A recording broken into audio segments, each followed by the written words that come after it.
Hey, Taylor. How are you? I'm doing well. I had to unmute myself.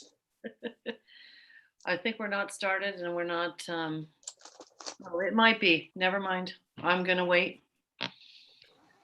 We'll wait until we get everybody. There we go.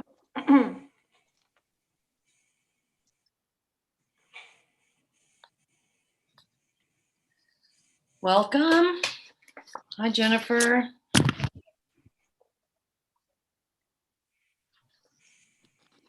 So I'm here, but Ryan has to video. So I am here. This is Diana. Hi, Diana. Hi. Okay, and I see we have Commissioner Kaufman. Hello. Hello.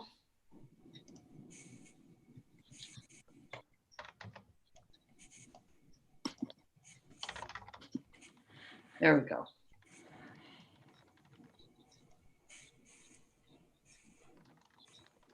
Okay, so we do have a quorum. I'll wait for one more minute and then we'll get going.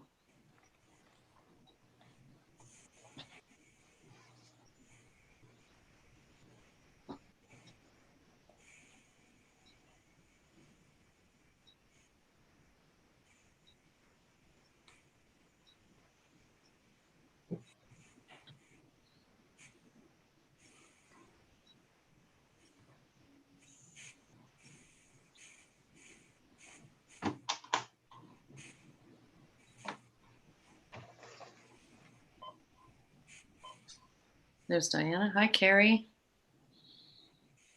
Hi, Tina. Do you remember Miss Marianne? I'm sure she'll be here. And we're missing one other, right? Or is that it? Oh, I think that's it. No. Davis. We're missing Davis. Davis. There we go. I'm thinking we're missing somebody. You know, that's one way to have the northern lights. Apparently we can't see them. Okay. I'm going to call the meeting to order. And let me read what I need to read first. There we go. Great. So I'll call the meeting to order at 7:30 p.m. This regular meeting will be conducted via telecommunication and is compliant with the provisions of the Brown Act and the Governor's Executive Order N-29-20. This regular meeting will not be physically open to the public. The commission meeting, its members and participants will meet via Zoom from remote locations. And okay, I think that is it. So we'll get started. So I called to order and we'll do a roll call. Commissioner Bracker, Here. Commissioner Chase, Here. Commissioner Dooley, Here. Commissioner Fields, Here. Commissioner Kaufman. We see you. Commissioner Yoshikawa. Here. Here. And Chairperson Hoffman. Here. Okay. So this is exciting. This is the first time, I think, all year possibly that we've had a full commission. Maybe I'm very excited. So so the first announcement, Margarita, is it okay if I introduce? Of course. So we have our final new commissioner. We have gotten, let's see, you're the fourth new commissioner this year. So we've had quite the turnover this year. Oh, wow. And, so I want to introduce Chris Bracker. And Chris, if you want to, Commissioner Bracker, if you want to say a few minutes of a few things about yourself in a few minutes about, you know, why you're excited to be here and what kind of things you care about. Well, hi, everybody. I'm glad to be here. So, and as been mentioned, my name is Chris Bracker. I am a third generation Campbell resident. I even graduated kindergarten from Orchard School on Campbell Avenue. So, Even my mom, my aunt, and my uncle all went to Campbell High. And speaking of Campbell High, I'm also on the board of the Friends of the Heritage Theater, and I've been there for, oh gosh, going on 7 or 8 years now. And we've managed to do good things there. Gosh, what else? And then I also just completed a 5-year stint on the General Plan Advisory Committee. So that was interesting and very eye-opening to city operations and such, and staff goings on. So that was interesting. What else? Oh, and I don't know if anybody has been in Campbell long enough to remember this, but long time ago on Campbell Avenue down by Santa Moschino Road, there used to be a Straw Hat Pizza. Now it's a Round Table. And if anybody remembers the Straw Hat, back when it was open, once a week, there was a banjo band that played there. I'm a member of the Peninsula Banjo Band, and I have been since 1977. So they've been together since 1963, so I'm not that old. But that's some of my ties to the Campbell community. So, and I'm looking forward to this. I've known Carol for a while, and some past commissioners, so I've got some ideas for some new things. Yeah, I'm excited about this and looking forward to seeing how I can help out. Well, welcome. We are very excited to have you, and take us into 2021 with a full slate of commissioners. With that, I'm going to move through the agenda so that we can get to the things that all the things that we know we want to talk about. We need to get the approval of the minutes. Would anybody like to make a motion? Who was here? Can I make a comment? We did receive one correction from our county librarian, Jennifer Weeks. We just need to correct the minutes to note the correct title.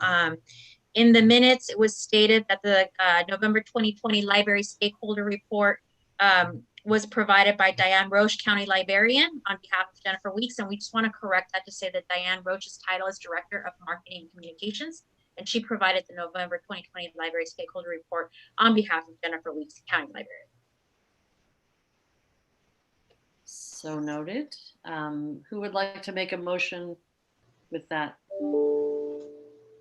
I'll make a motion to approve the minutes for the November 12th Civic Improvement Commission meeting with the edit of from on the library note that Margarita just mentioned.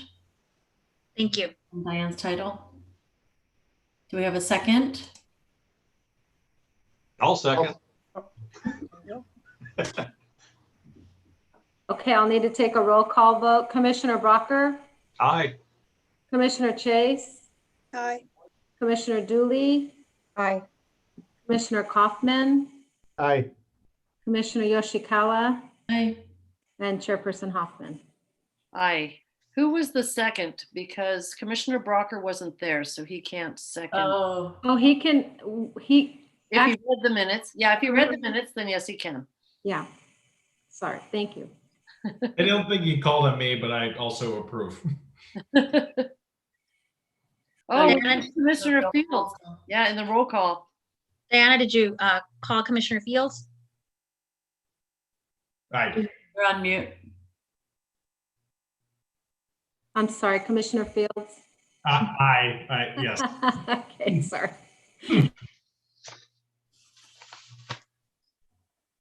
Okay. And we'll move on to communications. Do we have any communications? We have received no communications, and to just jump over a little bit, no oral requests. No communications or oral requests. Okay. Then we will move on. It's another exciting month because we have our reports out. And first is Carrie Perkins, our senior museum specialist. Always love to hear about the museum. Thank you. Good evening, everyone. Commissioners, thank you for having me and staff. So I'll start out with obviously the museums are closed for COVID, and we plan to continue to be closed for the foreseeable future. Depending upon how things go with the county, we just do not have the staffing or probably the volunteer support to reopen. So for the foreseeable future, our focus will be on public engagement programming via Zoom. So we started a number of different programs. We have once a month, the last Friday of the month, a history program called History at Home. We do a last Tuesday of the month program called Tasty Tuesday. And so that highlights local businesses that have products that they sell that we can partner with them, do virtual tastings. We are starting a new program in 2021 called Membership Mondays.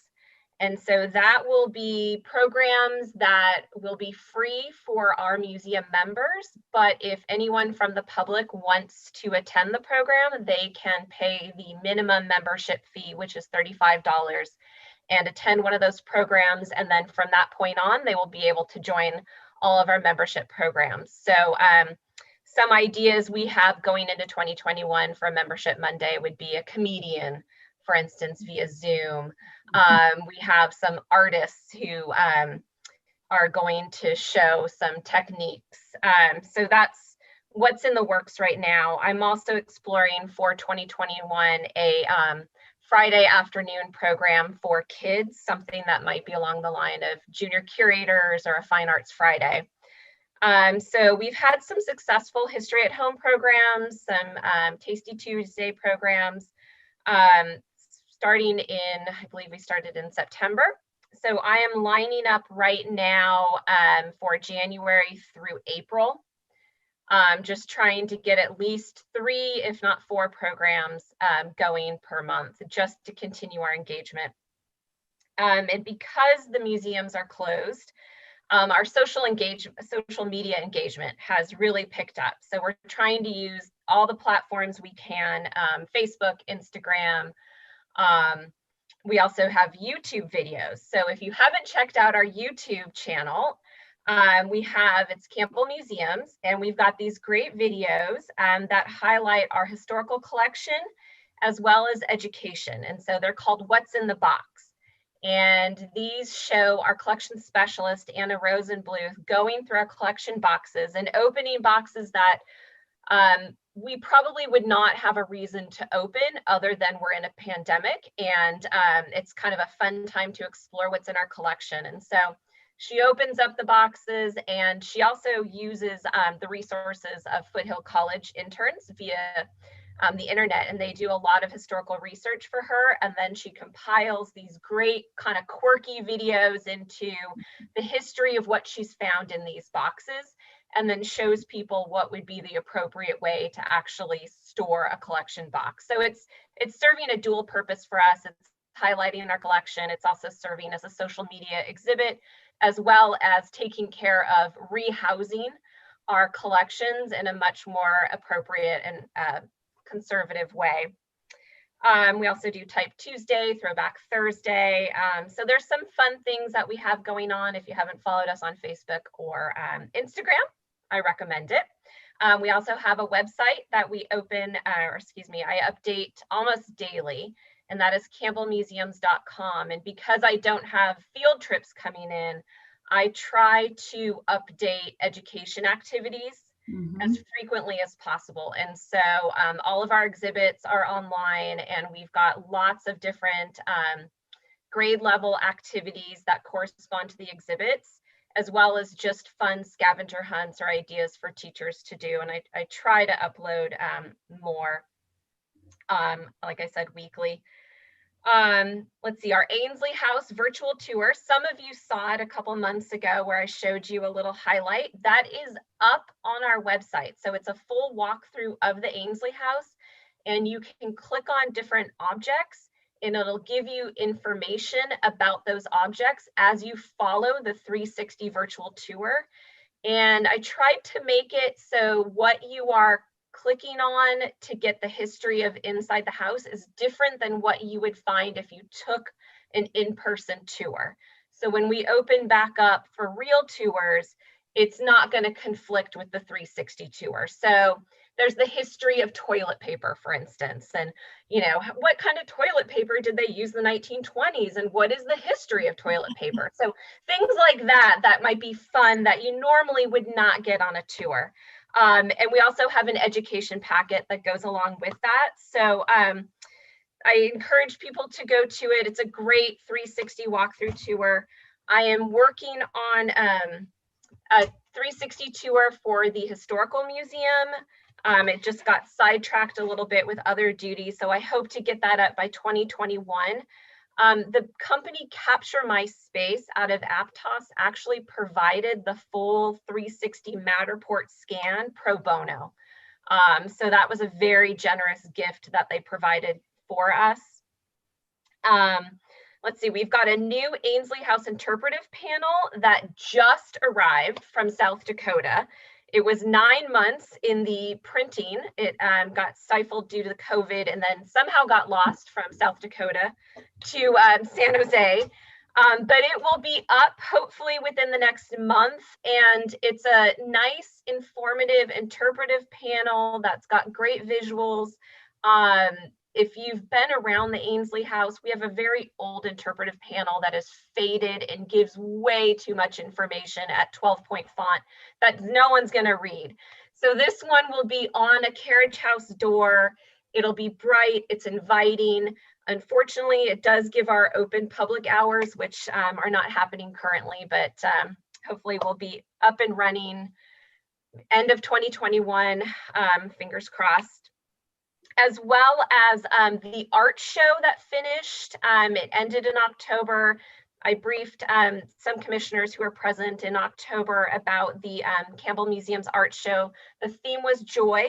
We have our 2 winners. We have an overall grand prize winner as well as a youth category winner, excuse me. And those 2 art winners we're turning their pieces into banners.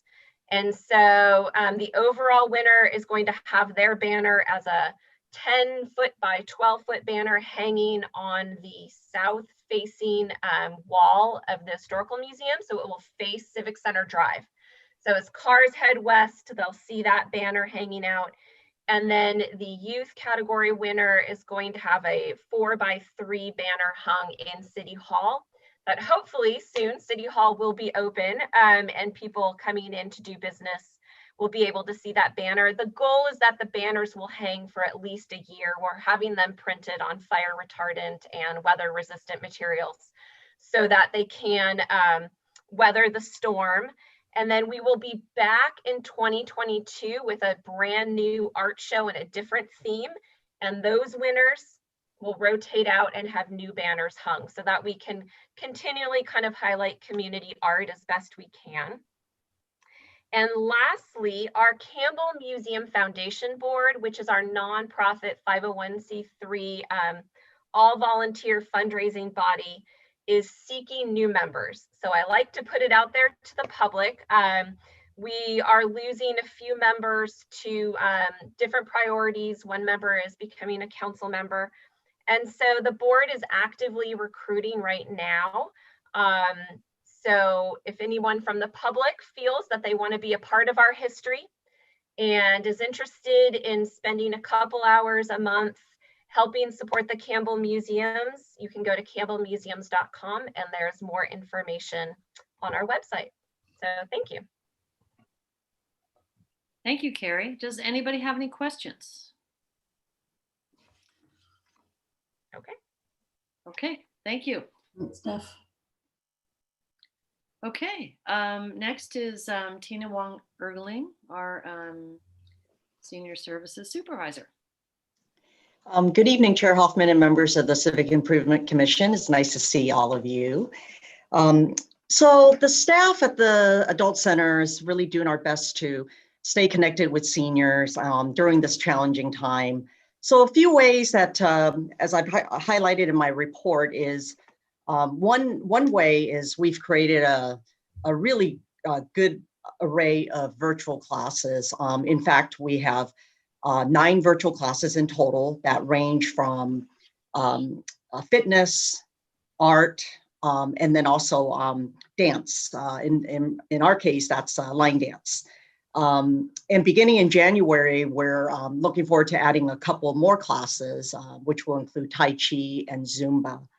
The only outdoor class that we're currently offering is aqua aerobics because it is an outdoor pool, so we're permitted to operate that class. And that by far truly is the most popular. We're offering a Tuesday, Thursday class during the week, as well as a Saturday morning. And we could probably fill additional classes, but there just isn't capacity due to the limitations of the really the pandemic and the staff limitations that we have.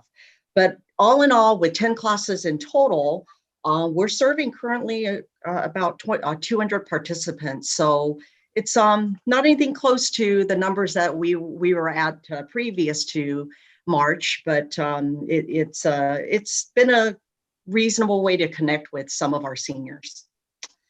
The other activity that I had listed in the report was we have planned a virtual holiday tea. This was an event that we've had the last 3 years. Of course, it was in person in the Orchard City Banquet Hall.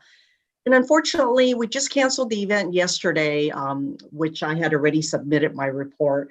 But this event was planned as a collaboration with the Youth Commission, where the commissioners would lead the seniors in a couple of activities, crafts in particular. But it's too bad that we didn't have the enrollment that we needed to move forward with this event. But we'll keep trying. That's all we can do. Lastly, our senior nutrition program, lunch program, continues to be robust. We're currently serving between 85 and 90 participants daily. And I just highlighted a situation in my report to let you know the great things that are happening. So last month, one of the senior nutrition staff did test positive for COVID. As a result, 6 staff, including myself, were quarantined for a 2-week period. And during this 2-week quarantine, we activated an emergency plan that we had just prepared, I would say about a month prior to this incident, where we had the CERTs basically come in and help us deliver, prepare and hand out meals with the supervision of another staff member that wasn't part of the quarantine. So we were fortunate enough to have the CERT volunteers really come to our rescue in such a critical time. We're so grateful to Stephen Teeter and the CERTs group. We will be recognizing them in another platform in the first part of the year, but I also wanted to share with all of you, how much we appreciate the community involvement. Of course, I've mentioned that we continue to have the Campbell Rotary assist with the drive-up pickup at the site. So it really takes a community to make all this work, and the seniors are very appreciative. We get thank you messages quite frequently, and we know that it's really providing a wonderful and needy service to the senior community. But otherwise, we're trying to do what we can to continue connecting with our participants, and hopefully as we're able to open up a little bit next year, we'll think of other ways to connect and provide meaningful programming, because we know that seniors are really wanting the connection and interaction. We hear from them quite often via phone. We've checked in on them, and we're doing what we can. And I certainly welcome any suggestions you may have as well for engaging with them. So that is my report. Thank you, Tina. So I think, Tina, you brought up a good point. If there's something that we can do possibly as a commission, or a commissioner that might be interested to help with the seniors, if there's something we can do, we should consider that, and we can work with Tina directly to see where there might be a need. But right now it's online. And, I think we talked a little bit about possibly online, helping some folks get on Zoom and things like that if they don't know how. And maybe you've already done that, or you have someone. But in any case, do any of the other commissioners have any comments or Tina? I was just gonna say, I hope you're feeling better. Yeah, yes, thank you. The staff member that tested positive was asymptomatic, fortunately. Oh. So, yeah, it was, I guess, the best case scenario, but, it all worked out. So thank you very much for your sentiments. Okay, Carrie and Tina, thank you so much for your reports. I will move on. If there's no other questions or comments, I'll move on to reports from staff. Thank you. Tina, if I can just ask you to stay logged on for a bit while we discuss the social service subgrant item. It's just a quick update, but your background and expertise would be Most really definitely. Thank you. Okay, cool. Good evening, Commission. On December 1st, the City Council received an update on the Measure O project. That's the $50 million general obligation bond measure that was passed by voters a few years ago and is funding renovations to the Campbell Library building and a new police operations building. The exciting part is that we have consultants working on each projects, and each of the consultants met with staff and developed the program needs or understood based on staff feedback what the program needs are. And based on that, we have some what they call conceptual designs. And those will be shared with the public and the City Council in January, either at the January 19th meeting or perhaps at a special study session that has yet to be scheduled, but maybe earlier in January. Either way, we will promote that date and publicize it, and I will share it with you. But it's exciting because there's some sketches and we're beginning to see kind of what the plan might be for the two buildings. So stay tuned. I know that this commission will have more input towards, especially the library programming, but it's exciting, and I'll share that more with you in January as we get a concrete date for the study session. Budget update. As you know, the COVID pandemic has also put a strain on city resources, not only in terms of the tax revenue we're receiving from all the businesses, but just also increased expenses as a city as we have various expenses related to safety measures and staffing and just a lot of unexpected costs that have come up this year.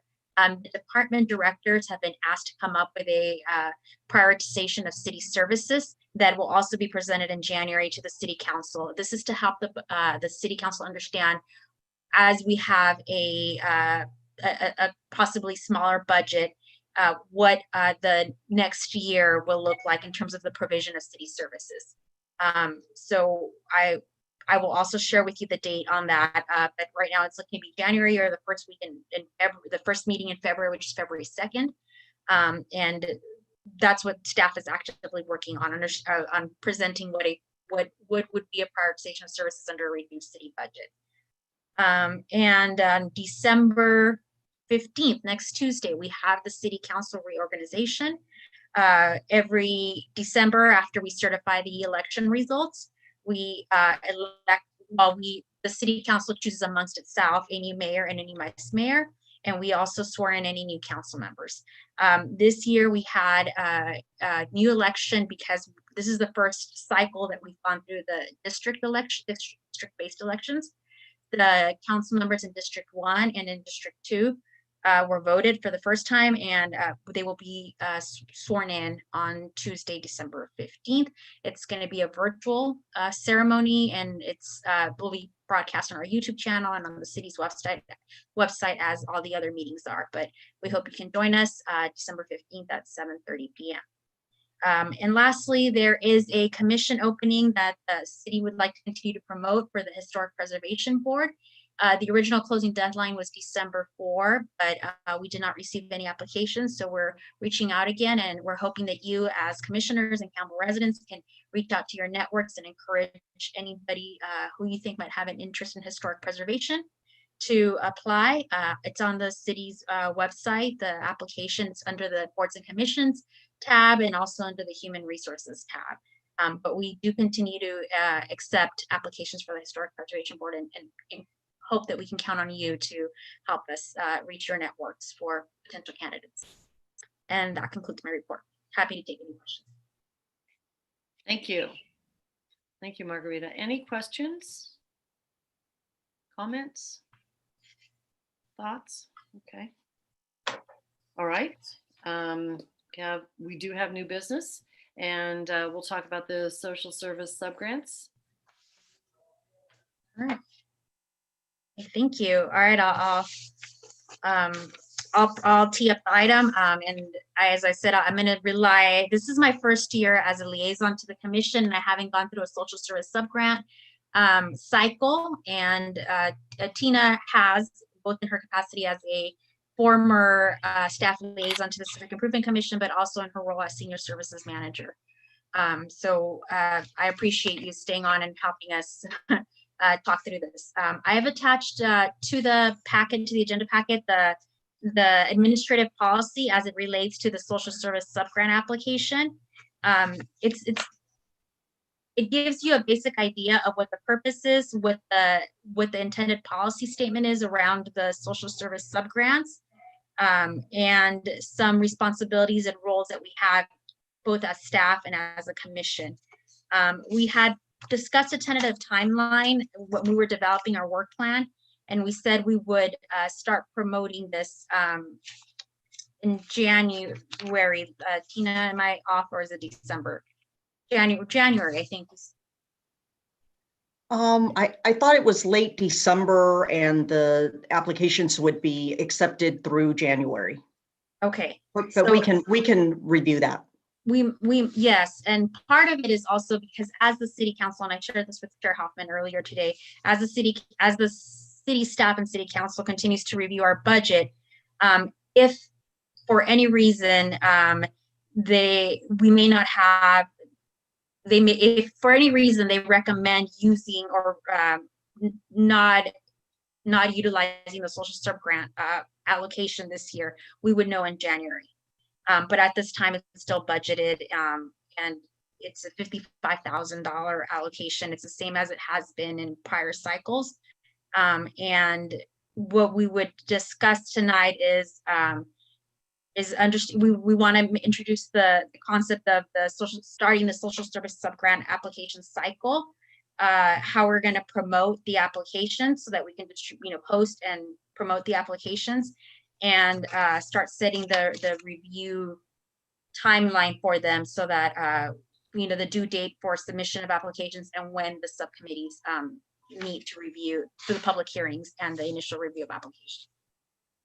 So Margarita, I do have the tentative review process schedule that we had discussed at a previous meeting. Would you like me to give you the dates that I have on this list? Sure. Do you have it printed, or do you want to share your screen? I have it printed. Okay. Because I just brought my binder with me. So the release application was scheduled for December the 4th. The application deadline is January 21st, 2021. There's a tentative study session for February the 11th. Public hearings, there will be 2 of them, March 11th and April 8th. And city council action, which is also tentative May 4th. All right. From the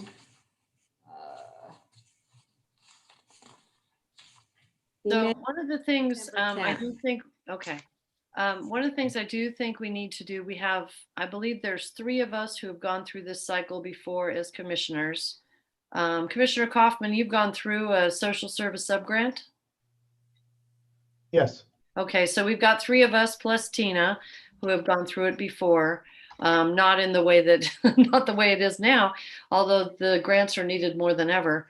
But for those who haven't, so the other 4, I think we need to kind of explain to them what this is for and some of the groups that it goes to. And Tina, do you want to take a stab at that? Sure, I'd be happy to. So the city offers the social service subgrants to primarily agencies that provide services for underserved populations and particularly services that are not provided through the city directly. So you'll read in the funding guidelines, that for example, the eligibility criteria is the program must serve and benefit Campbell residents. The program serves an at-risk population, and this could be older adults, it could be disabled population, it could be, we have one agency that receives grants currently that serves battered women. So they just have to demonstrate that they serve this at-risk population. Again, a very specific criteria is that the service cannot already be provided by the city directly, so no duplication of services. And the program must show a positive and measurable impact to the community. So some of the agencies that are currently receiving grant funding include adult daycare, legal aid for older adults, Catholic Charities Ombudsman, Meals on Wheels that provides home deliveries for older adults and disabled adults. Again, Next Door Solutions for women. And so the reason for my involvement over the years has been a lot of the recipients of the social service subgrants do serve older adults. So I've been served in the capacity of an advisor and with my familiarity with some of these agencies. In fact, Senior Adult Legal Assistance partners with the Adult Center directly and provides on-site legal appointments, of course, prior to COVID. But that's how they meet with clients directly at the Adult Center office.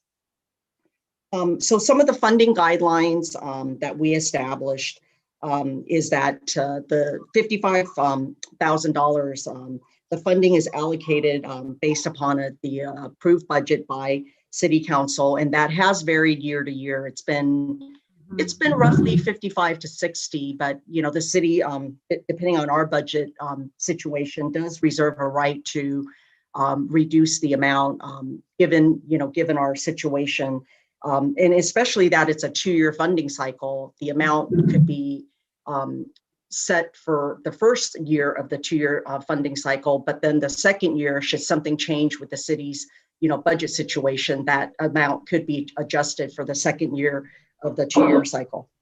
And then lastly, performance reports are required annually to be submitted by these recipients of the social service subgrants. So that's really, and in terms of marketing, what we've done in the past is we've emailed the current social service subgrant recipients. We've posted the opportunity on the city's website. Mm-hmm. Commissioners have helped us get the word out to their contacts, and they may know of an agency, but really the caveat is that the agency must show the ability to serve Campbell residents. They don't have to serve Campbell residents exclusively, but they do need to within their service plan. So that definitely is a criteria. So I don't know, did you want me to go over the review process, Margarita? I don't know. Is this a good time for me to just kind of go over that process in a nutshell, what's done over the 3-month period? Yeah, that's fine. That way we can get ideas. Okay. Yeah. So once the applications have been, submitted to us, staff does an initial review, and by that I mean we, just double check that the applicants qualify, based on the information that they submitted. And then what I do, or what I've done in the past, is at our first study session slated for, I'm sorry, I forget the date, Diana, February 11th. February 11th, thank you. I think. At that first study session, which is an open meeting, so we do, allow or invite the potential or the applicants rather to attend if they wish. So what I do is I provide an overview of the applications and what the proposals entail, and a little background on each individual agency and the populations that they serve. So from there, we have the first public hearing with with these agencies where they come and provide, I believe it's a 10-minute max presentation of their services, and they review their proposals. And if the commission has any questions, that's the time that these can be answered. Then we go back into a study session and we discuss the applications and their proposals. And then there's one final second public hearing. It's just another opportunity for not only the agencies to come and provide additional information, but maybe members of the public to come speak about these agencies and the fine work that they do. And then the commission, after that second public hearing, does formulate a plan for creating the proposal that is ultimately submitted to City Council in May for approval and adoption into the new fiscal year budget for the 2-year cycle. So that's in essence what happens, and this does take a period of roughly three months after the applications are received, from February to mid-April.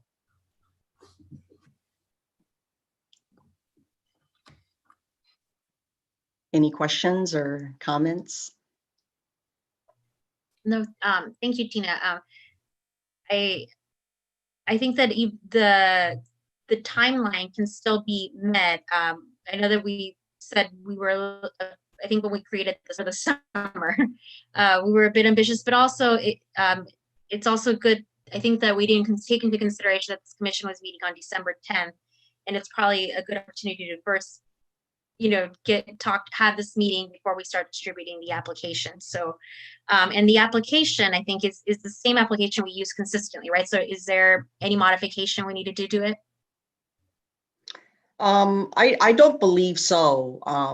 We can take a look at it. Staff can look at it before, we release it. But so the original, we had agreed on December 4th. Is that what? Yeah, that was what the timeline said.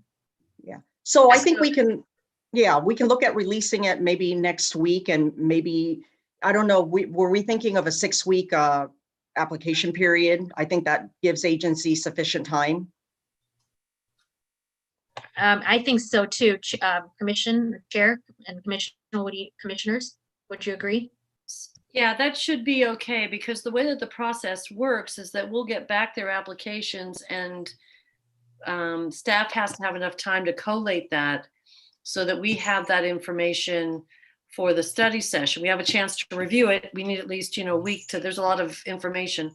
So we need about a week before that meeting in February.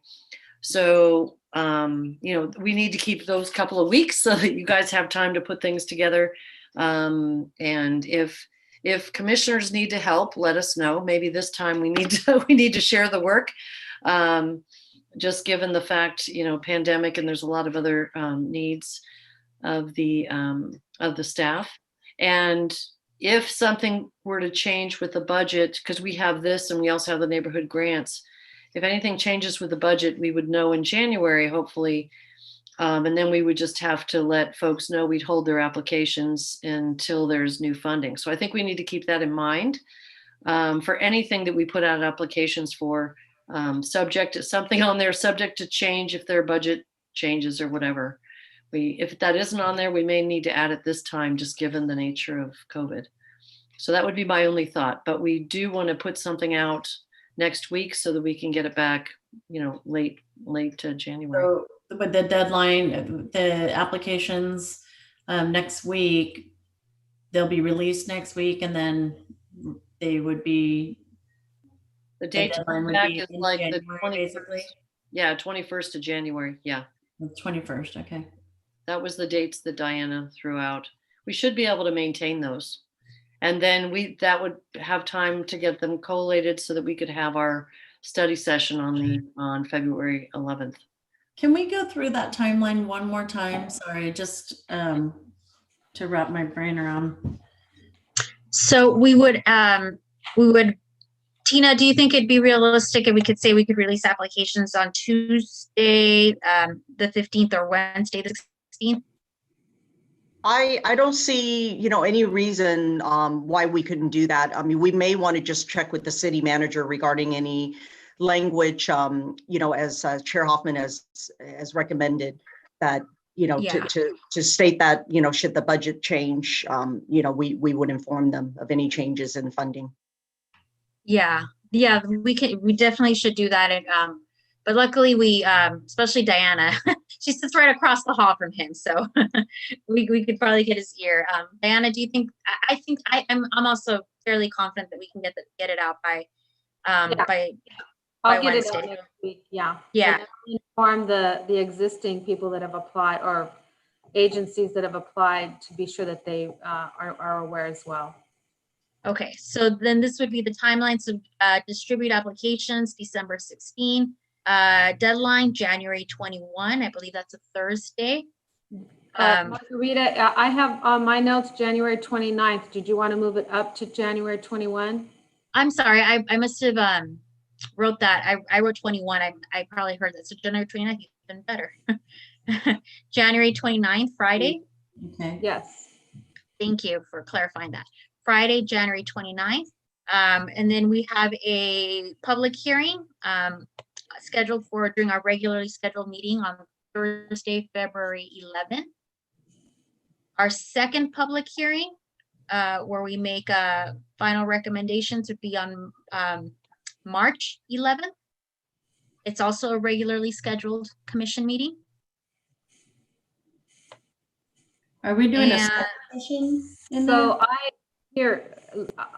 I have a couple of noted changes. So it's scheduled for a study session February 11th. And then, So prior to our meeting. right. Okay. And then a public hearing on March the 11th. And then another public hearing on April 8th. And Okay. then to council tentatively May 4th. That sounds correct. So the public hearing will not be on February 11th. That'll be a study session prior Study to, session. and then this regular CIC meeting. And then on the March 11th, we'll do the first public hearing at our regularly scheduled CIC meeting, correct? And then the next public hearing will be in our April meeting? Correct. Okay, thank you.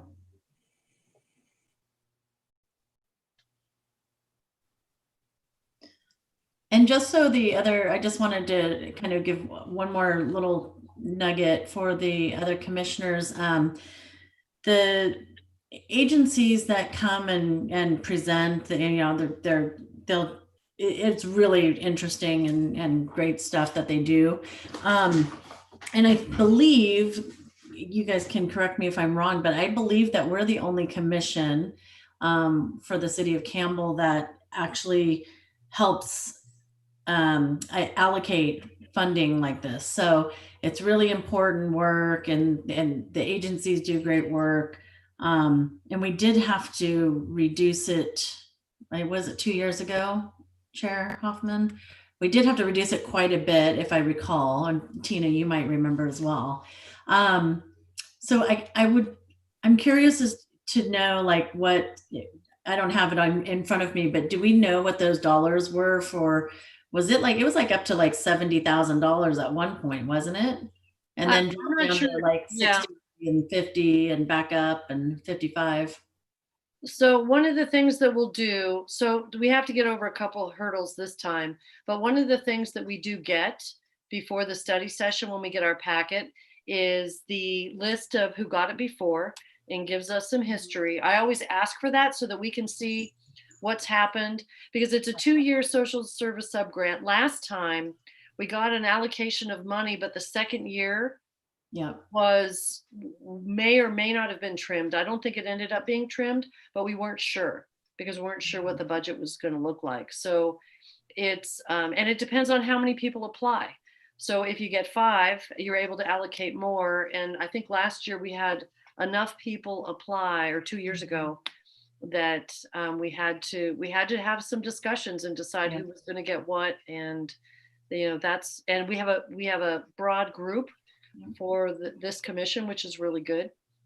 And yeah, it's been running around 55 to 65 maybe. When I guess the first time, this is probably my third or fourth cycle doing this, and we'll see who comes for. I would expect all of them would come for money. We may even have more. And this is a place where we hope that the city won't have to cut the budget, because it's really important. The social service side may be something over time that we may be able to grow a little bit more as time goes on, right? Because we are the only commission that really has this connection. You're right. Yeah. Thanks. I just want to throw that in, so give a little background. Thank you. Thank you, Commissioner Yoshikawa. Any other questions about this, or any other comments we need to make for today? So I think the actions on on Margarita and Tina to get out the word, and if you can send the commissioners, kind of a list of who we gave it to last year, only because we may be able to want to get the word out. And I know some folks have ties to some of these areas that we hadn't thought of before, so that we can get out there and ask them if they're interested as well, and let the commission know when it goes out. So that would be great. And I know we were holding out till we got a full commission too. So we wanted we wanted to kind of lead this out when we had all the commissioners. So, okay. I will move on then. Do we have any other questions? Okay. Next up on new business is the Explore Art Project. Thank you, Tina. Thanks, Tina.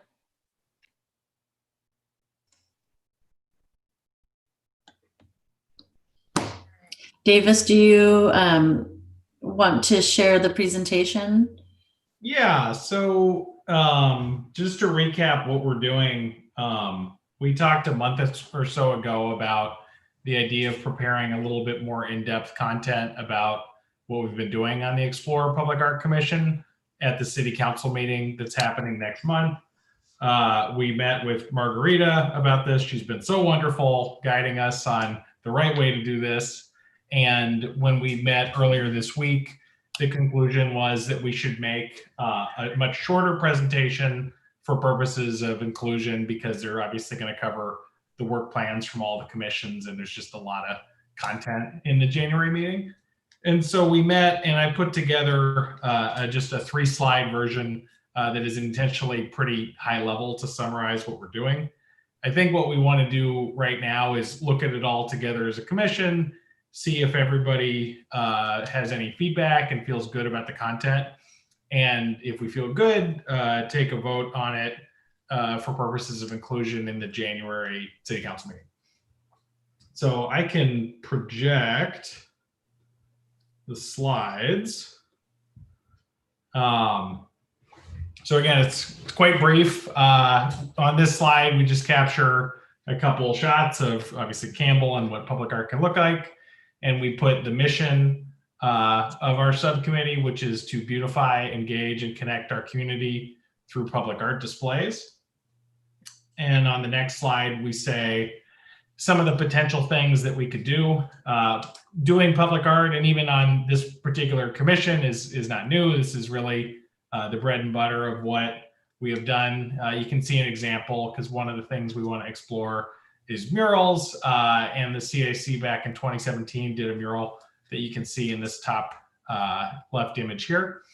We'd also be interested in exploring pop-up art displays, something a little bit more temporary around town that might be seasonal. And the themes for this kind of art obviously is pretty open-ended, but could include social issues, environmental awareness, kind of like we heard from Valley Water at our last month, and also Campbell's great town history. The thing we want to call out is obviously public art comes from artists. You want to support those artists, especially in these trying times. So we want to call out, we want to request funding for artist honorariums as part of the fiscal year 2021 to 22 budget process that we understand starts around March. Since we understand this is likely to be kind of challenging given the economic outlook, figured we would mention that we may explore private fundraising, which is how the Art Outside the Box project you have depicted on the slide actually worked back in 2015. And so that's it. That's the hope, is a high level summary of the kind of stuff we may do. And love to hear any feedback or questions from folks on the commission.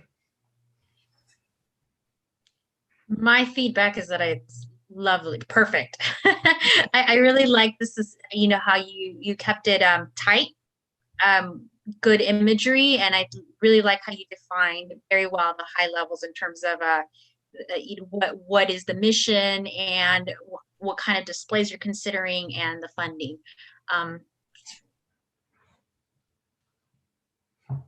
Right.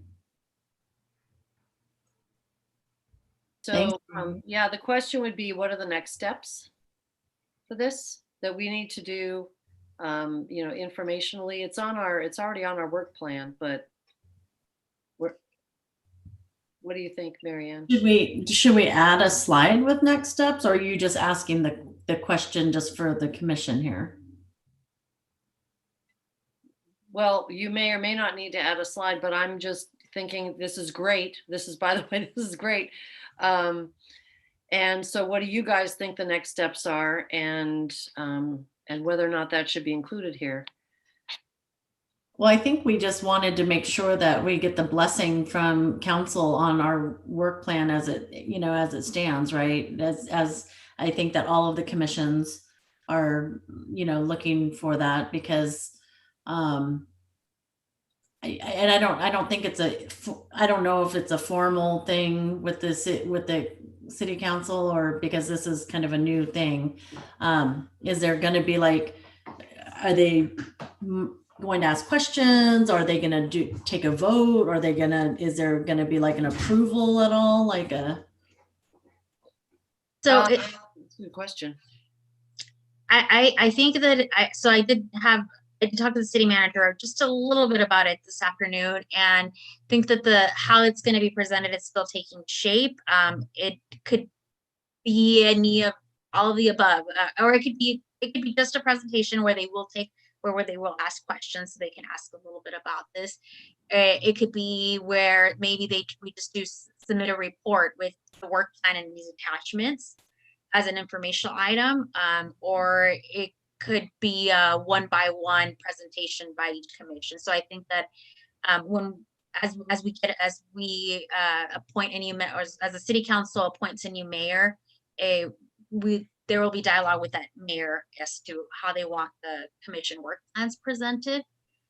But that's why I think putting these slides are very important, because whatever the avenue is for the presentation, it's good that these slides kind of speak for themselves. I don't think that there will not be a vote in terms of, yes, we want to explore public art to go forward.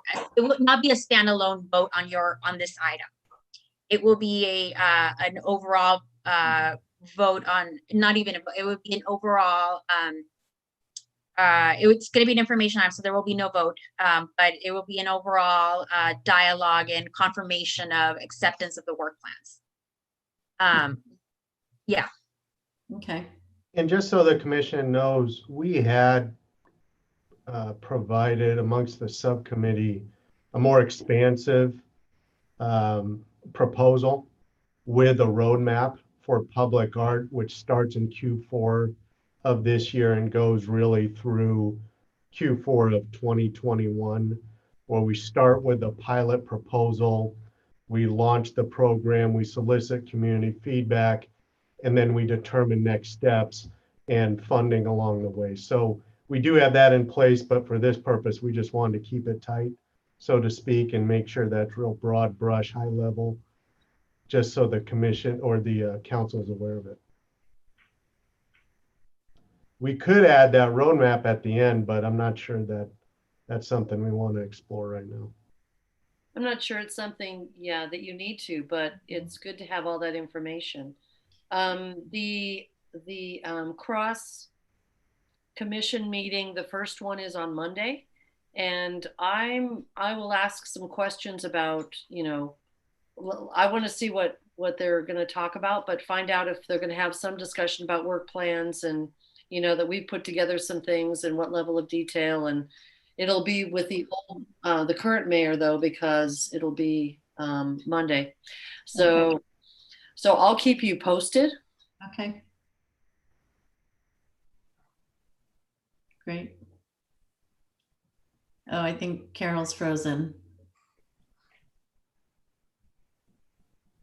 Is Commissioner Hoffman frozen for everybody or just me? Yeah. Yeah, she looks frozen. Okay, she must have lost the connection or something. So we'll wait and see. Thank you for sharing that, Davis. It looks great. Yeah, for sure. Does anyone else have input? Suggestions? To answer Commissioner Hoffman's question about next steps, I mean, the subcommittee is pretty much focused on, trying to get a mural in place first, whether it's a temporary exhibit or a permanent one. So, in the new year, I think we would kind of start pounding the pavement to look for potential opportunities, whether it's private property, not public at all, but publicly available visually. I think that's, where we've talked about the first priority would be is some type of mural display. Mm-hmm. Okay. Sorry, my internet cut out. Apologies for disappearing. No problem. Any other comments? If I was going to suggest, if you wanted to do a really interesting location that may not be traditionally viewable, I have a barn roof that you might want to take a look at. Ah, that's cool. Actually, I mean, it'd be kind of fun. I'm sure that there's a lot of drones and a lot of things that people see, and then that just gets posted once or twice, and Yep. I mean, it really. Well, and not only that, but we do get the occasional, news helicopter flying over. So, hey, why not? Yeah, exactly. That's kind of fun. There you go.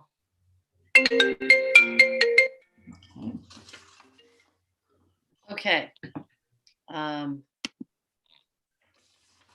goodness. Sorry again. Okay, I'm going to move on. Thank you, subcommittee, very much, because I think this is going to be great, and we don't want to have anything slow you down. So unless somebody, I'll mention it, but unless somebody slows us down, we can, kind of keep moving forward. Do we need to vote on anything? I'm trying to over confirm just in case, or are we good for? Oh yeah.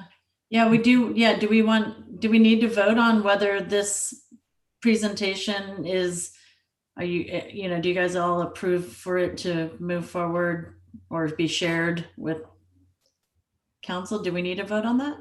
You can take a roll call vote, make such motion in a second, and Diana can take a roll call vote to include these slides with the work plan, with your work plan submission. Can members of the subcommittee make the motion or no? Yeah. Okay. I'll make the motion to include the slides with the commission's subcommittee reports. Is that? Commission's work plan. Commission's work plan. Thanks.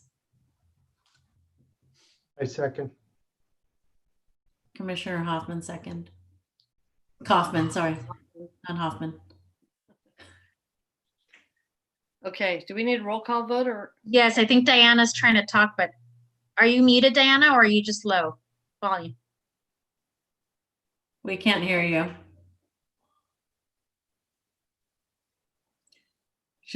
I'm reading her lips. Aye, nay. Okay, I'll take it. Let me get my list of commissioners here. Diana, so motion was motion was made by Commissioner Yoshikawa, seconded by Commissioner Kaufman. Diana, you back on? No, okay. All right, let's see. I'll take a roll call vote. Chairperson Hoffman, Aye. Commissioner Chase, Aye. Commissioner Dooley, Aye. Commissioner Fields, I, and Commissioner Bracker. Aye.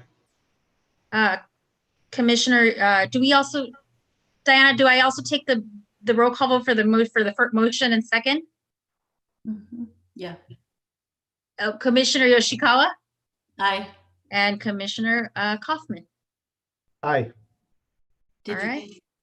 Okay, we will include the slides with the work plan.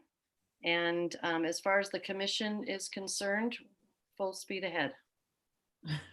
How's Thank that? Guys. Approved. Okay, all right. And thank you all again. This has been a lot of work in a very interesting year, so I'm glad it's there. I like the barn idea, though. It's pretty. I know. That could be self-funding, you know? Okay, so I'll move through the agenda. We're almost done, and I think now I'm set because there's a lot of internet trouble today, and I'm not sure why, not just me apparently. Okay, good of the game. So for those, so I guess Commissioner Bracker, you haven't done this before, but we have the good of the game is set up for a time that if somebody knows of an event or something that might interest the other commissioners that's coming up. Normally we'd have lots of things to talk about, but most everything now is virtual. But I open up the floor to other commissioners if you have any good of the game. Actually, I do want to mention something. If folks haven't checked it out yet, the city's YouTube page has got a wealth of information on it. I've learned quite a bit by viewing some of the videos there, and not just the lengthy city council or planning commission meetings, but for example, the interviews for the slot that was open on civic improvement were there. And I want to mention and acknowledge that the other two people who interviewed, Claudine Osrat and Robin Reynolds, I was impressed with their interviews. I want you to know that this board would have been served well by a selection of any of those people. So, but Parks and Rec has been doing interviews to fill slots and for people renewing, and there's been interesting information on those and that video as well. So I won't go into specifics, but I just encourage people to check out some of those non-standard videos, I guess, they're kind of once in a while kind of thing. So and that's it for me. We didn't used to have those because we didn't do everything on Zoom like we do now. So Yeah. we're in fact, we're going to be archived now for time, and we are normally not televised in any other way. So any other commissioners have anything to bring up? I have one thing, but I've give everybody else a chance first. would this be the time to ask about the timing of the meeting? Or What do you mean? why? What- We were meeting at 6:30 a couple months ago, and especially like now, not going anywhere. I like that time, and I wanted to ask if we're married to 7:30, or that's a thing we could have a discussion on doing it at like 7 or 6:30 instead. I'm fine to do it a little earlier, but I'm also not super set on that idea. But I would probably do it at 7 if I had my druthers, and wanted to ask now if that was something we could talk about. Well, we talked about this back in, I don't remember when, maybe it was in August, something like that. So the standard time of this meeting since I started was 7:30 and that's been about 6 years or so. And we were doing a little bit earlier because of Zoom. And we do have a commissioner that is unable to do that earlier time and, applied for the position, assuming it was 7:30. So I'm hard pressed to move it. We will have, what you haven't had, Davis, is very many study sessions. We've had very few this year. Normally we have a study session at least maybe every other month. We'll have many study sessions next year, probably because of the social service subgrant and some of the other things that we're trying to do. So that would be, out of the respect for, that was what we heard the last time we talked about it. So if that has changed, then we can look into it. If it hasn't changed, then I like you, would like to have it earlier just because we don't have any driving time anymore. But, it also means our study sessions will be beforehand instead of afterwards as well. Commissioner Yoshikawa. Yeah, I was just going to mention that typically we do with the 7:30 start, we typically would do a study session at 6:30. So it lengthens, the evening quite a bit. Obviously the study sessions will be scheduled based on people's availability as well, but This commission is by ordinance, the second Thursday of the month at 7:30 p.m. We can change it. It doesn't have to be that way. It can be commission of the vote, a vote of the commission, and we forward that to council. But it has to be it has to be a vote of the commission. And as Chair Hoffman said, when Commissioner Chase joined the commission, she did so based on the fact that it was advertised the second Thursday of every month at 7:30 p.m. So we wanted to honor that and keep the time. I didn't recall that, and this is more personal preference than any big problem, so I can let it slide.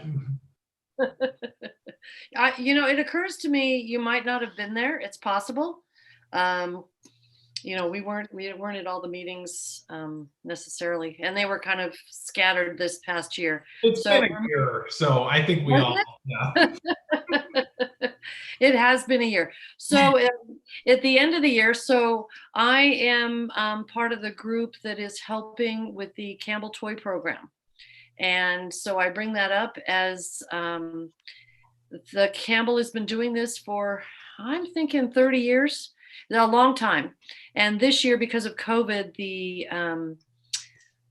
the fire department is not able to collect toys as they used to. So, you used to see barrels around, or you could take them to the fire station and drop them there, but they're first responders and we don't do that. So, so we started about a month ago, and next week, a week from today, we will start giving out bags of toys to families, the underserved families in Campbell. We had about 750 sign up, I believe, this year.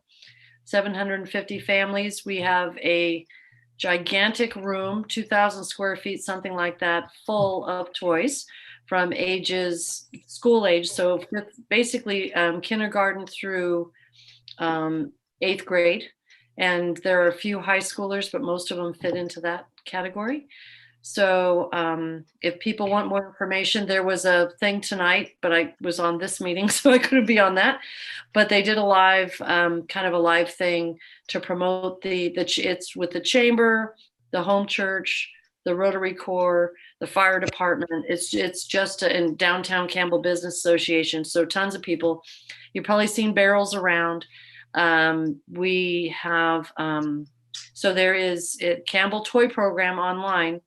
If it's something you're interested in and want to hear, want to do something with, feel free. Taking donations of toys. We had today at St. Lucy's, there was we call it a fill a truck.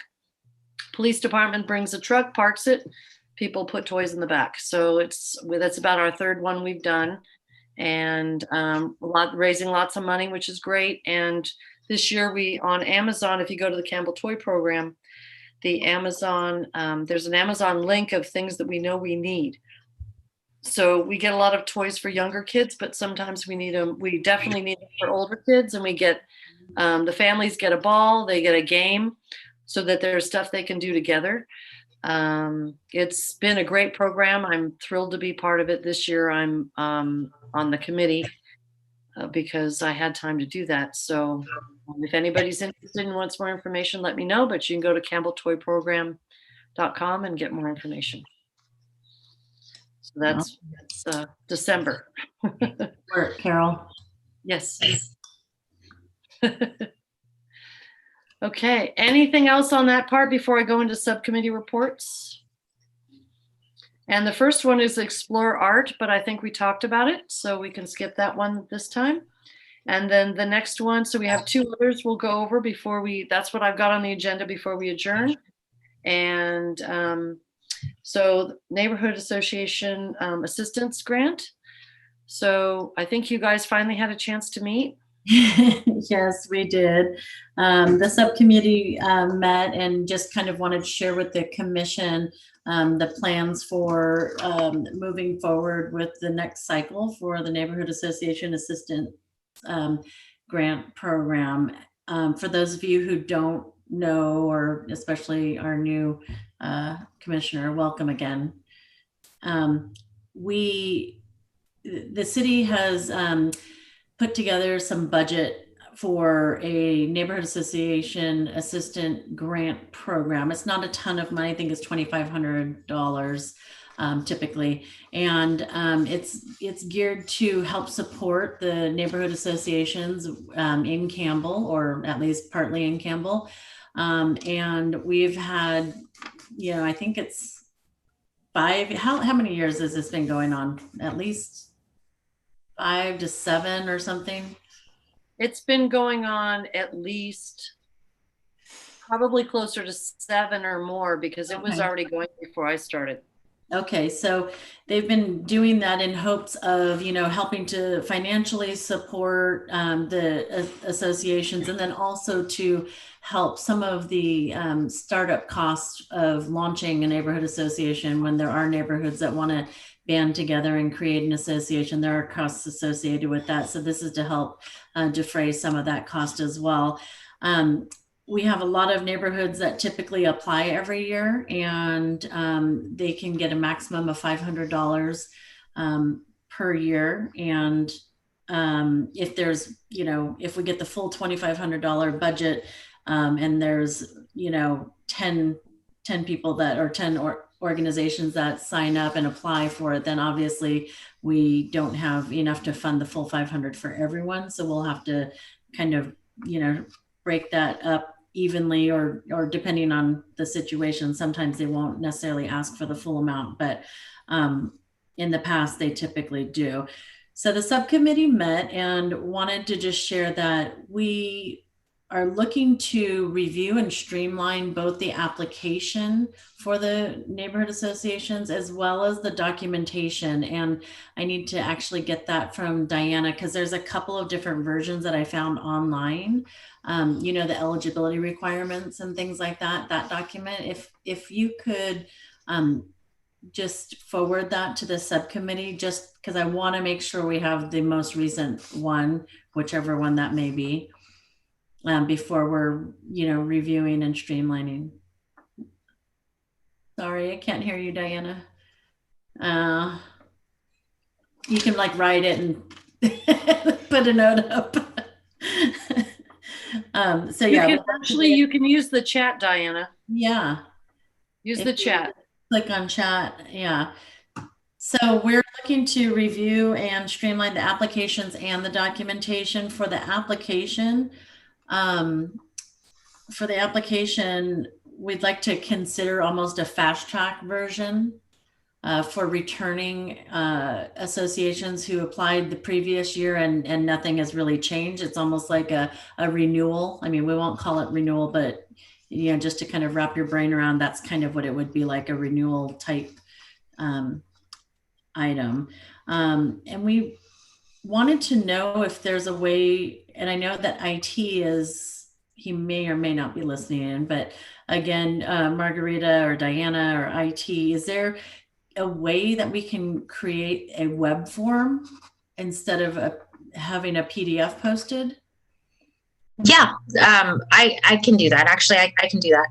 Okay. I mean, that's just, I don't know if that would be the best thing, but it was a question that we thought like, oh, that would be nice, or is it even possible? That's the first question, right? So if we can do that, we'll talk more and have a more finite kind of set of,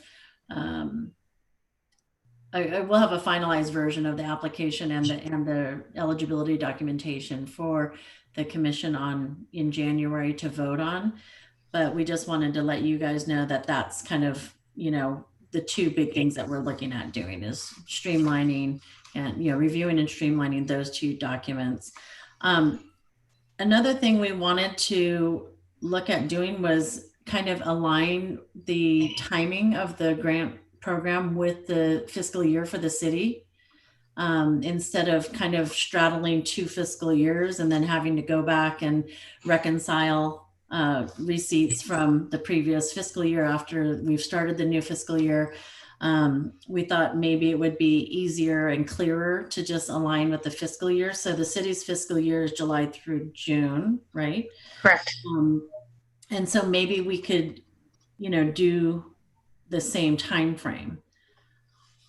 And so the question becomes, for this cycle, which normally is like kicking off right now, for next calendar year, obviously we're waiting to hear if we have funding, right, in January. Do we know when in January that decision is going to be made? So the mid-year budget goes to council in February, and no, I don't have a date. No, okay. I don't have a date. I can't give you a date, but third to fourth week of January. Of January. Yeah, we may have better information. Yes. Okay, because one of the things that we were thinking is if we have funding this year, like I know that there's been budget cuts and everything, so we were considering like, is there even going to be funding in January for this to move forward? If not, then we decided that, we would like to propose that we kind of skip it this year because of COVID, that nobody had National Night Out last summer, or this past year, nobody's done gatherings and things like that. And that's the bulk of costs for a lot of neighborhood associations. But if there's no money, then we could just kind of say, we're not doing it this year, but we do plan on changing the cycle a little bit and opening up again in July 1st. That's a good proposal, and what we could, and if I can share that with the city manager, it could almost be like a budget concession on behalf of our office for this current fiscal year, right? Where we say we're not going to do the 2,500 this fiscal year, but we want it budgeted in fiscal year 22, and you will make cycle concurrent with the. Only if they're looking for only if they're searching for, deep cuts or whatever, right? If it looks like it's going to be fine, and then I think that we don't necessarily want to just concede and say, we're not doing it this year. But if they're looking for cuts, then, it'd be definitely something that we'd consider, like you said, trying to help the city out and then also change the timeline a little bit so that it runs concurrently with the fiscal year. If there is money, then our proposal, we'd like to consider an expedited cycle, so to align again with the fiscal year. So instead of going, January through December with expense, with spending the whole year, we'd say, we get the okay of the funding, say January, and then we can do the applications in March or April with a quick turnaround of give us, once you get the disbursement checks, then immediately give us your documentation on your costs and close it out, in June, so that it's all buttoned up for fiscal year 21. Any questions on that? Then the last thing is that can they, if we were to do an expedited cycle and let them do their thing from, March through June, can the funds be used retroactively for fees that they were paid, since the last time they used anything, meaning their bank fees, their web hosting fees, things like that? Could they say we have, this was $20 a month, and so we're using $100 for the last 5 months, or whatnot? I think you can specify that in your guidelines. I think that would be good for you to, clearly say. I think that the clean delineation would be if you keep it with the fiscal year, right? So that it's, from July 1 Yeah. Through, June 30th or, Okay, so we can just stipulate that. Yes. Okay, great. So does anybody have any questions on that? Or So, Commissioner, did I miss anything? Well, sorry, I keep getting kicked out, can't figure out why, but it's multiple times for this meeting. So I guess I would propose that you have your proposal for the expedited, have your dates, have your application plan, work on a web interface, at least a proposal of what it needs to look like, so that we could have, we can say as a commission, okay, let's move ahead, assuming, and it'll be the caveat, but we could at least vote on it next time and say, we'll move forward unless there's a change in, in the budget. And so we will wait until this date, and then we'll launch it and ask for Commissioner Julie. I've been holding my cat outside. It's been tough. So cute. So that we're able to vote on it. You guys have a set plan, because maybe we'll use that expedited plan next year anyway to get things launched when the right time comes, assuming there's budget. There may not be, right? We don't know.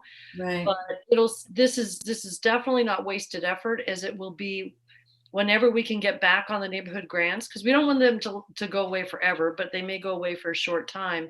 But we want to have this in the hopper for whoever ends up launching the neighborhood grants, because it took a lot to get these in, and they haven't been around that long, not even 10 years.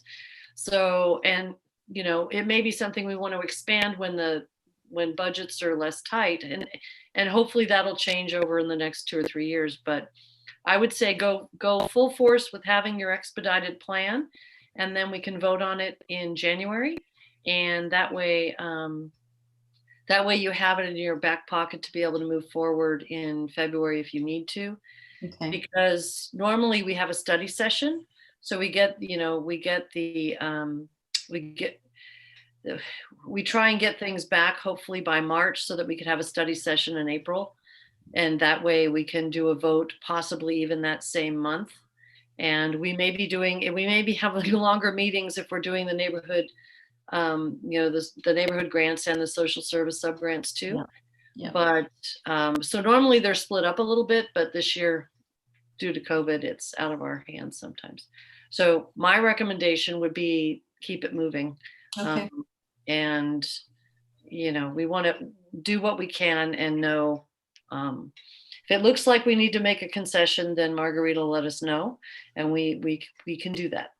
So we can look at things both ways, depending on how it looks. So we'll ask you, Margarita, to be our eyes and ears, and if that's the right thing for us to do, then let us know.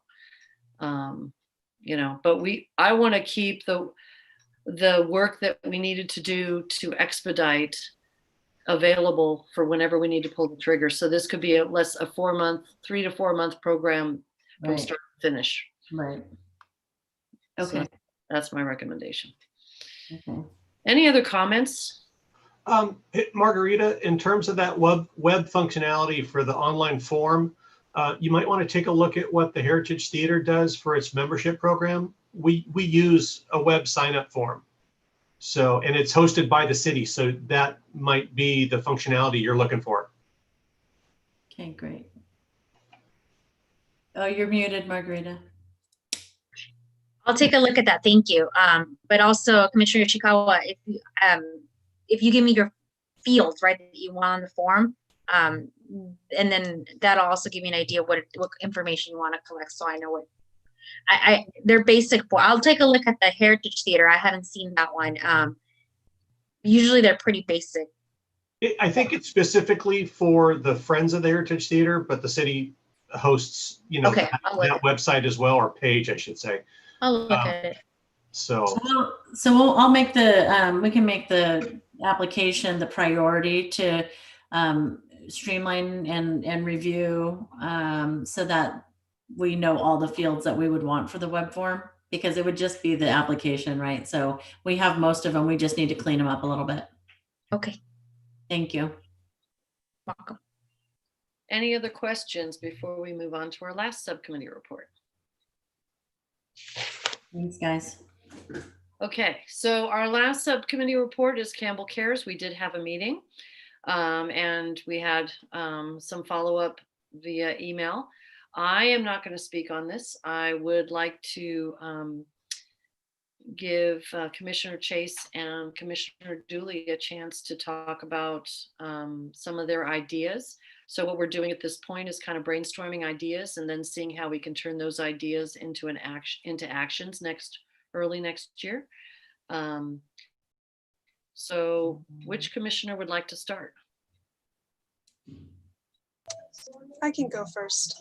Great. I'll be fairly brief. One of the things that I had kind of petitioned also, by the way, I'm still technically at work, so you may hear a lovely soundtrack while I'm speaking. Just so you know what's going on, music is playing in the other room for a dance class. But so for our subcommittee, I wanted to bring in something that I've been participating with like Hero Tent, Walk for Solidarity, and San Jose Strong, and bring it so it's more of a Campbell focus, which is we do unhoused community care distribution, like care kit distribution, as well as like taking donations, both just like funds or items, compiling the care kits, and then doing an event or spending like a week distributing them to the different like community hubs. So one of the things we were looking at, so we want to do, we would start out the pilot program with more of like a basic care kit. So it might be, especially for people currently with like the COVID crisis and then just not being housed, they need access to like better like healthcare equipment, like PPE, basic necessities. So a lot of this stuff would include toothbrush, toothpaste, antibiotic ointment, masks, and then with the cold weather, like maybe some thermal socks, hats, gloves.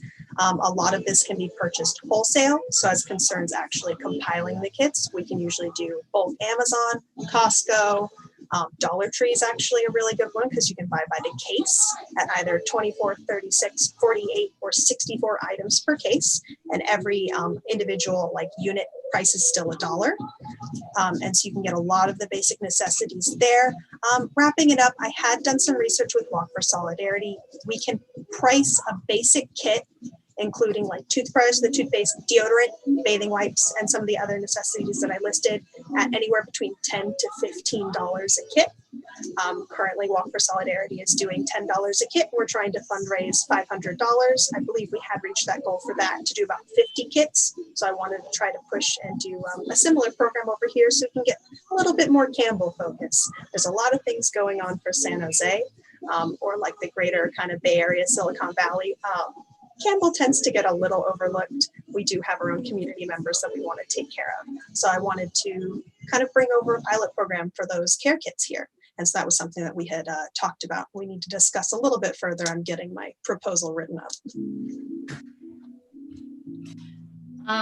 One thought for people, that one of the things we haven't gotten much further than that, and the idea is fantastic. Distributing to whom? Who and how would we want to, distribute? Because I think we could probably raise the funds, and we think that people want to give for that. But maybe we're going to be walking along the creek, working with the fire. Remind me, Commissioner Chase, what we talked about. I know you had mentioned working and asking the Campbell Police Department if they know of,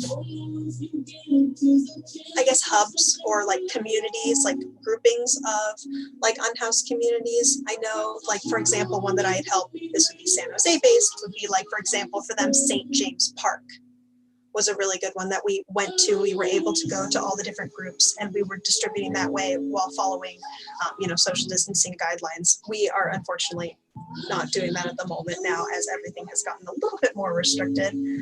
Instead, I know they will be doing it by car and instead doing kind of like a vehicular, like pop-up store distribution. So we would need to kind of find people who know the areas, or they've noticed like, oh, I've seen, people tend to stay here because it's good to stay overnight. So like we know under like underpasses or overpasses or some such. And I think the recommendation to speak with the police is probably a good idea. I would just be hesitant about involving them too much in case we scare off the people we are trying to help.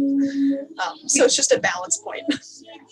We can ask for information and yeah, and then kind of move on. Thank you. Commissioner Yoshikawa, go ahead. Obviously along the Creek Trail, there's a lot of different groupings depending on the week, right?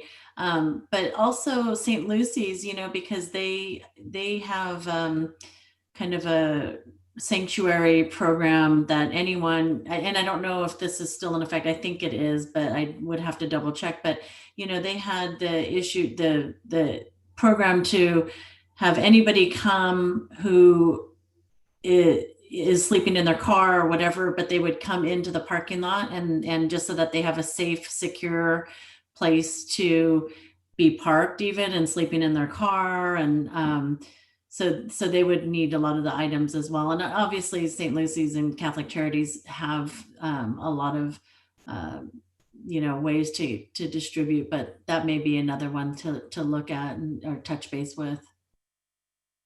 Great, thank you. Well, and then just like one note, because this one, and I thank you, Commissioner Yoshikawa, for bringing that up, because I had kind of glossed over that, is one thing that would be kind of nice about doing this as like a city funded or supported program is we can become a bit more of like an overarching umbrella program for it. So all the smaller efforts that are only hitting like tiny key spots, we can hopefully kind of help on a larger scale, bring them all together and organize so then together we can cover like a greater area. So that was something. So yes, I had not thought about St. Lucy's.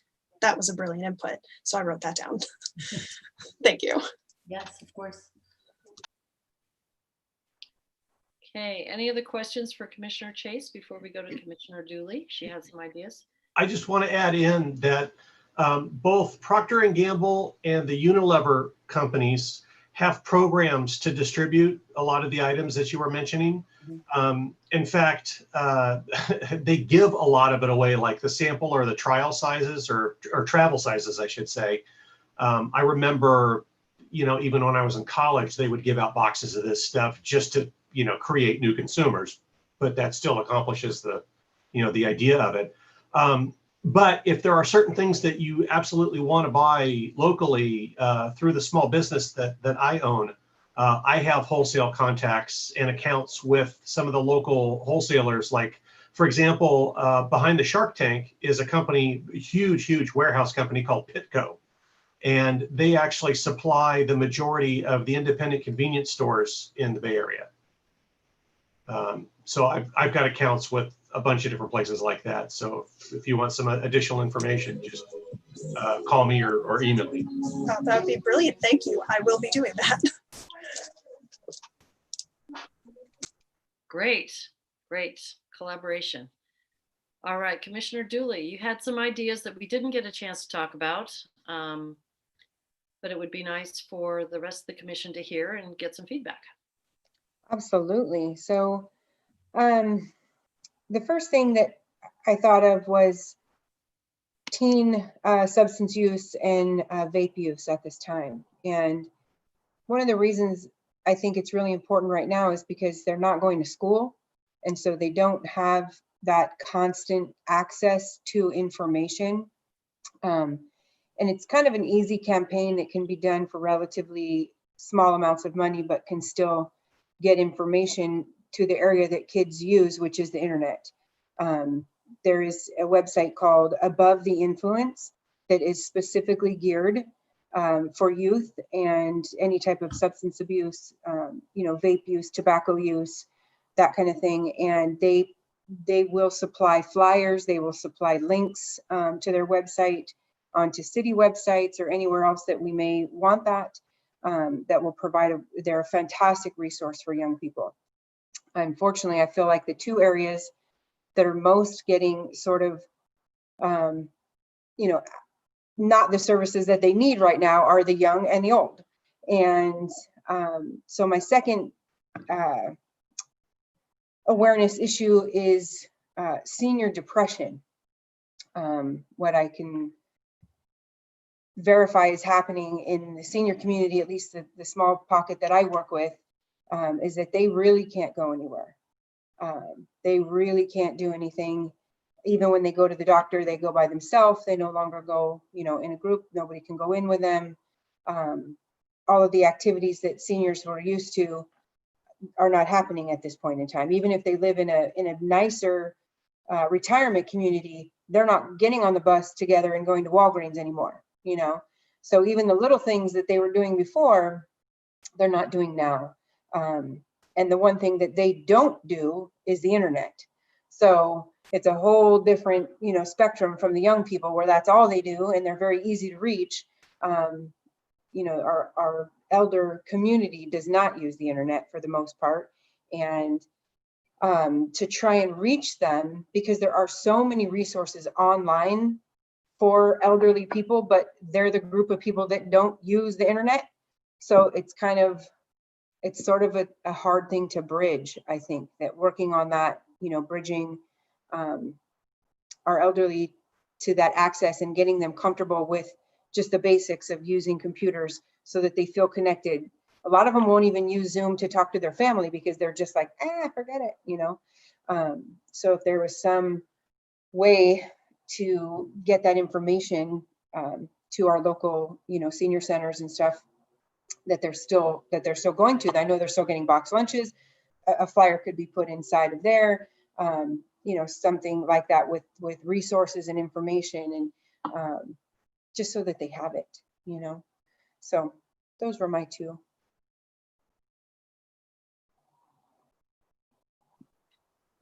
Thank you. And I think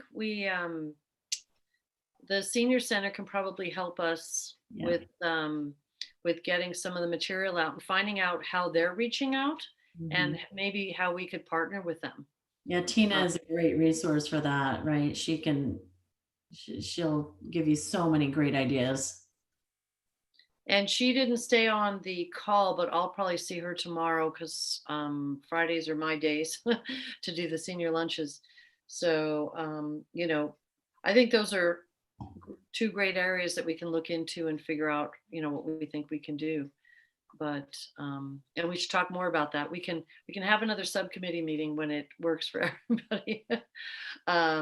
So we'll do that though. Maybe, I don't know if we'll have one before the January meeting, but we should be able to. Maybe after the first of the year, we have another one. Well, we have one calendared for the 3rd of January. We sure enough do. Yeah. Actually, that's not true. We have it calendared for, I'm sorry, I'm looking at my calendar right now. I didn't know if we made another one or not. I don't remember, I'll be honest. I thought we did, but maybe not. I thought I had it on here. I'm incorrect. That's a different subcommittee. Well, so what we can do is we can use our email thread and find a time that'll work for us. We don't have to decide that during this meeting, but we've got a thread going now that we have enough information to pull together and find out where else we need, if we need resources from the city and all that. One of the things for us to consider, and we've done a great job so far this year, is to do as much on our own as we can and not stretch the city staff too much. There's certainly things that we do need from them, but whatever we can do on our own, that just helps a little bit more because they're their job. There are fewer people at the city, so a lot of the people that are there are working extra hard. But I know that the staff, and I thank Diana and Margarita, I know you're there for whatever questions we have all the time. And I appreciate that the commission has been really thoughtful about using the time. This has been the year that I'm really impressed with this group. So I can't wait for next year when we can still get things done via Zoom. So with that, I'm going to adjourn the meeting at 9:12 p.m. A little longer than usual. And hope everybody has a great holiday, whatever it is you celebrate. And happy holidays. And welcome again, Chris, or Commissioner. Please, it's just Chris. All right. Happy holidays and Thanks, welcome. everybody. Good night. Good to see you. Yeah, Good folks. night. Thanks, Ryan.